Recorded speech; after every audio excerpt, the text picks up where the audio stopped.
The Grapes of Wrath, Chapter 5, The Faceless Monsters. The owners of the land came onto the land, or more often a spokesman for the owners came. They came in closed cars, and they felt the dry earth with their fingers, and sometimes they drove big earth augers into the ground for soil tests. The tenants from their sun-beaten dooryards watched uneasily when the closed cars drove along the fields, and at last the owner men drove into the dooryards and sat in their cars to talk out of the windows. The tenant men stood beside the cars for a while, and then squatted on their hams and found sticks with which to mark the dust. In the open doors the women stood looking out, and behind them the children, corn-headed children with wide eyes, one bare foot on top of the other bare foot, and the toes working. The women and the children watched their men talking to the owner men. They were silent. Some of the owner men were kind because they hated what they had to do, and some of them were angry because they hated to be cruel, and some of them were cold because they had long ago found that one could not be an owner unless one were cold. And all of them were caught in something larger than themselves. Some of them hated the mathematics that drove them, and some were afraid, and some worshipped the mathematics because it provided a refuge from thought and from feeling. If a bank or a finance company owned the land, the owner man said, the bank or the company needs, wants, insists, must have, as though the bank or the company were a monster with thought and feeling, which had ensnared them. These last would take no responsibility for the banks or the companies because they were men and slaves, while the banks were machines and masters, all at the same time. Some of the owner men were a little proud to be slaves to such cold and powerful masters. The owner men sat in the cars and explained, "You know the land is poor. You've scrabbled at it long enough. God knows." The squatting tenant men nodded and wondered and drew figures in the dust, and yes, they knew. God knows.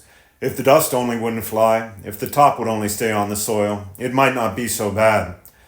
The owner men went on leading to their point. You know the land's getting poorer. You know what cotton does to the land. Robs it. Sucks all the blood out of it. The squatters nodded. They knew. God knew. If they could only rotate the crops, they might pump blood back into the land. Well, it was too late, and the owner men explained the workings and the thinkings of the monster that was stronger than they were. A man can hold land if he can just eat and pay taxes. He can do that. Yes, he can do that until his crops fail one day and he has to borrow money from the bank. But, you see, a bank or a company can't do that because those creatures don't breathe air, don't eat side meat.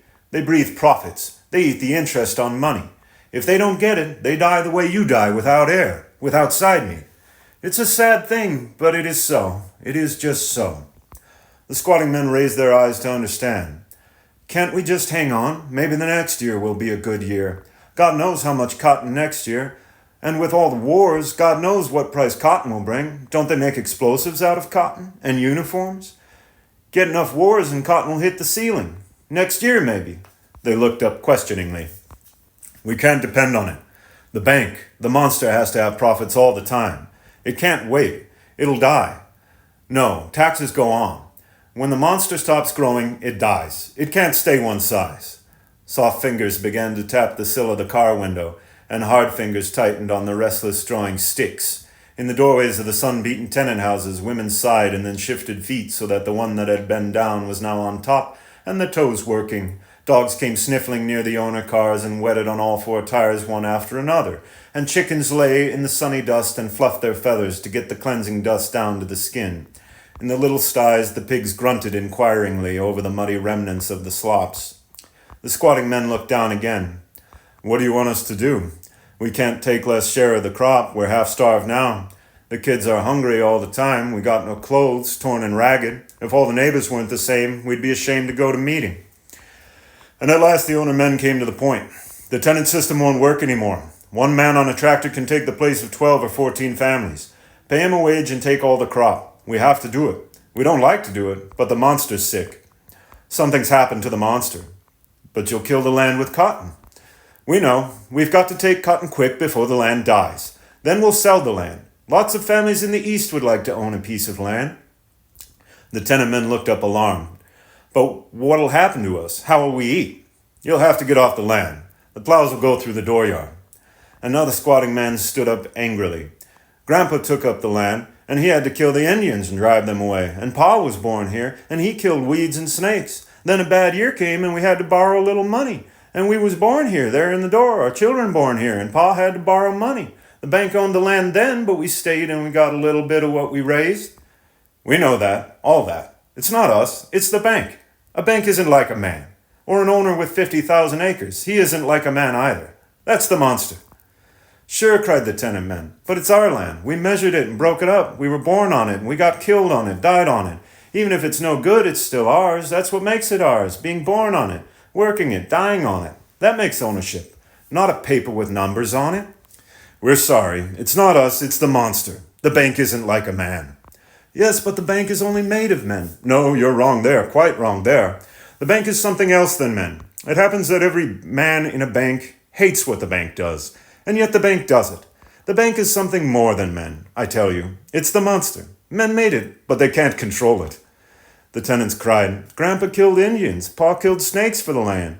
Maybe we can kill banks. They're worse than Indians and snakes. Maybe we got to fight to keep our land like Pa and Grandpa did. And now the owner men grew angry. You'll have to go. But it's ours, the tenant men cried. No, the bank. The monster owns it. You'll have to go. We'll get our guns like Grandpa when the Indians came. What then? Well, first the sheriff, and then the troops. You'll be stealing if you try to stay. You'll be murderers if you kill to stay. The monster isn't men, but it can make men do what it wants. But if we go, where will we go? How will we go? We got no money. We're sorry, said the owner men. The bank, the 50,000-acre owner, can't be responsible. You're on land that isn't yours. Once over the line, maybe you can pick cotton in the fall. Maybe you can go on relief. Why don't you go on west to California? There's work there, and it never gets cold. Why, you can reach out anywhere and pick an orange. Why, there's always some kind of crop to work in. Why don't you go there? And the owner men started their cars and rolled away. The tenant men squatted down on their hams again to mark the dust with a stick, to figure, to wonder. Their sunburned faces were dark, and their sun-whipped eyes were light. The women moved cautiously out of the doorways toward their men, and the children crept behind the women, cautiously ready to run. The bigger boys squatted beside their fathers because that made them men. After a time, the women asked, what did he want? And the men looked up for a second, and the smolder of pain was in their eyes. We got to get off. A tractor and a superintendent, like factories. Where'll we go? The women asked. We don't know. We don't know. And the women went quickly, quietly, back into the houses and herded the children ahead of them. They knew that a man so hurt and so perplexed may turn in anger even on people he loves. They left the men alone, to figure and to wonder in the dust. After a time, perhaps, the tenant man looked about at the pump put in 10 years ago, with a gooseneck handle and iron flowers on the spout, at the chopping block where 1,000 chickens had been killed, at the hand plow lying in the shed and the patent crib hanging in the rafters over it. The children crowded about the women in the houses. What we gonna do, Ma? Where we gonna go? The women said, we don't know yet. Go out and play. But don't go near your father. He might whale you if you go near him. And the women went on with the work, but all the time they watched the men squatting in the dust, perplexed and figuring. The tractors came over the roads and into the fields, great crawlers moving like insects, having the incredible strength of insects. They crawled over the ground, laying the track and rolling on it and picking it up. Diesel tractors puttering while they stood idle. They thundered when they moved and then settled down to a droning roar. Snub-nosed monsters raising the dust and sticking their snouts into it, straight down the country, across the country, through fences, through dooryards, in and out of gullies in straight lines. They did not run on the ground but on their own road beds. They ignored hills and gulches, watercourses, fences, houses. The man sitting in the iron seat did not look like a man. Gloved, goggled, rubber dust mask over nose and mouth, he was a part of the monster, a robot in the seat. The thunder of the cylinders sounded through the country, became one with the air and the earth, so that earth and air muttered in sympathetic vibration. The driver could not control it. Straight across country it went, cutting through a dozen farms and straight back. A twitch at the controls could swerve the cat, but the driver's hands could not twitch because the monster that built the tractors, the monster that sent the tractor out, had somehow got into the driver's hands, into his brain and muscle, had goggled him and muzzled him, goggled his mind, muzzled his speech, goggled his perception, muzzled his protest. He could not see the land as it was, he could not smell the land as it smelled, his feet did not stamp the clods or feel the warmth and power of the earth. He sat in an iron seat and stepped on iron pedals.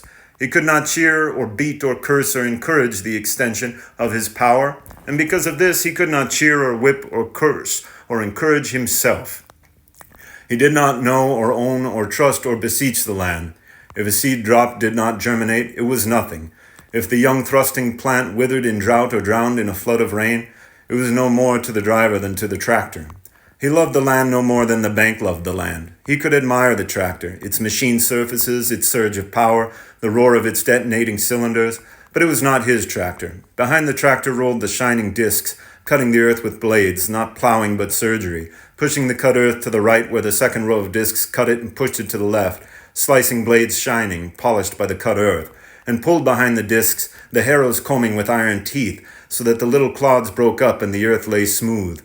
Behind the harrows, the long cedars, 12 curved iron pins erected in the foundry, orgasms set by gears, raping methodically, raping without passion. The driver sat in his iron seat, and he was proud of the straight lines he did not will, proud of the tractor he did not own or love, proud of the power he could not control. And when that crop grew and was harvested, no man had crumbled a hot clod in his fingers and let the earth sift past his fingertips. No man had touched the seed or lusted for the growth. Men ate what they had not raised, had no connection with the bread. The land bore under iron, and under iron gradually died. For it was not loved or hated. It had no prayers or curses. At noon, the tractor driver stopped, sometimes near a tenant house, and opened his lunch. Sandwiches wrapped in wax paper, white bread, pickle, cheese, Spam, a piece of pie branded like an engine part. He ate without relish, and tenants not yet moved away came out to see him, looked curiously while the goggles were taken off and the rubber dust mask, leaving white circles around the eyes and a large white circle around nose and mouth. The exhaust of the tractor puttered on. For fuel is so cheap, it is more efficient to leave the engine running than to heat the diesel nose for a new start. Curious children crowded close, ragged children who ate their fried dough as they watched. They watched hungrily the unwrapping of the sandwiches, and their hunger, sharpened noses, smelled the pickled cheese and Spam. They didn't speak to the driver. They watched his hand as it carried food to his mouth. They did not watch him chewing. Their eyes followed the hand that held the sandwich. After a while, the tenant, who could not leave the place, came out and squatted in the shade beside the tractor. "Why, you're Joe Davis's boy." "Sure," the driver said. "Well, what you doing this kind of work for against your own people?" $3 a day. I got damn sick of creeping for my dinner and not getting it. I got a wife and kids. We gotta eat. $3 a day, and it comes every day." "That's right," the tenant said. "But for your $3 a day, 15 or 20 families can't eat at all. Nearly 100 people have to go out and wander on the roads for your $3 a day. Is that right?" And the driver said, "Can't think of that. Gotta think of my own kids. $3 a day, and it comes every day. Times are changing, mister. Don't you know? Can't make a living on the land unless you got 2, 5, 10,000 acres and a tractor. Cropland isn't for little guys like us anymore. You don't kick up a howl because you can't make Fords or because you're not the telephone company. Well, crops are like that now. Nothing to do about it. You try to get $3 a day someplace. That's the only way." The tenant pondered. "Funny thing how it is. If a man owns a little property, that property is him. It's part of him, and it's like him. If he owns property only so he can walk on it and handle it and be sad when it isn't doing well and feel fine when the rain falls on it, that property is him. In some way, he's bigger because he owns it. Even if he isn't successful, he's big with his property. That's so." And the tenant pondered more. "But let a man get property he doesn't see or can't take time to get his fingers in or can't be there to walk on it, why then the property is the man. He can't do what he wants. He can't think what he wants. The property is the man, stronger than he is, and he is small, not big. Only his possessions are big, and he's the servant of his property. That is so too." The driver munched the branded pie and threw the crust away. "Times have changed, don't you know? Thinking about stuff like that don't feed the kids. Get your $3 a day, feed your kids. You got no call to worry about anybody's kids but your own. You get a reputation for talking like that, and you never get $3 a day. Big shots won't give you $3 a day if you worry about anything but your $3 a day. Nearly 100 people go on the roads for your $3. Where will we go?" "And that reminds me," the driver said. "You better get out soon. I'm going through the dooryard after dinner." "You filled in the well this morning." "I know. Had to keep the line straight. But I'm going through the dooryard after dinner. Got to keep the line straight. And, well, you know Joe Davis, my old man, so I'll tell you this. I got orders wherever there's a family not moved out. If I have an accident, get too close and cave the house in a little, well, I might get a couple of dollars. And my youngest kid never had no shoes yet. I built it with my hands, straighten old nails to put the sheathing on. Rafters are wired to the stringers with baling wire. It's mine. I built it. You bump it down, I'll be in the window with a rifle. You even come too close and I'll pot you like a rabbit. It's not me. There's nothing I can do. I'll lose my job if I don't do it. And look, suppose you kill me. They'll just hang you. But long before you're hung, there'll be another guy on the tractor, and he'll bump the house down. You're not killing the right guy." "That's so," the tenant said. "Who gave you orders? I'll go after him. He's the one to kill." "You're wrong. He got his orders from the bank. The bank told him, clear those people out or it's your job." "Well, there's a president of the bank. There's a board of directors. I'll fill up the magazine with a rifle and go into the bank." The driver said, "Fellow was telling me the bank gets orders from the east. The orders were, make the land show profit or we'll close you up." "But where does it stop? Who can we shoot? I don't aim to starve to death before I kill the man that's starving me." "I don't know. Maybe there's nobody to shoot. Maybe the thing isn't meant at all. Maybe, like you said, the property's doing it. Anyway, I told you my orders." "I got a figure," the tenant said. "We all got a figure. There's some way to stop this. It's not like lightning or earthquakes. We got a bad thing made by men, and by God, that's something we can change." The tenant sat in his doorway, and the driver thundered his engine and started off, tracks falling and curving, harrows combing in the fallow of the cedar slipping into the ground. Across the dooryard the tractor cut, and the hard foot-beaten ground was seeded field, and the tractor cut through again. The uncut space was 10 feet wide, and back he came. The iron guard bit into the house corner, crumbled the wall, and wrenched the little house from its foundation so that it fell sideways, crushed like a bug, and the driver was goggled and a rubber mask covered his nose and mouth. The tractor cut a straight line on, and the air and the ground vibrated with its thunder. The tenant man stared after it, his rifle in his hand. His wife was beside him and the quiet children behind, and all of them stared after the tractor.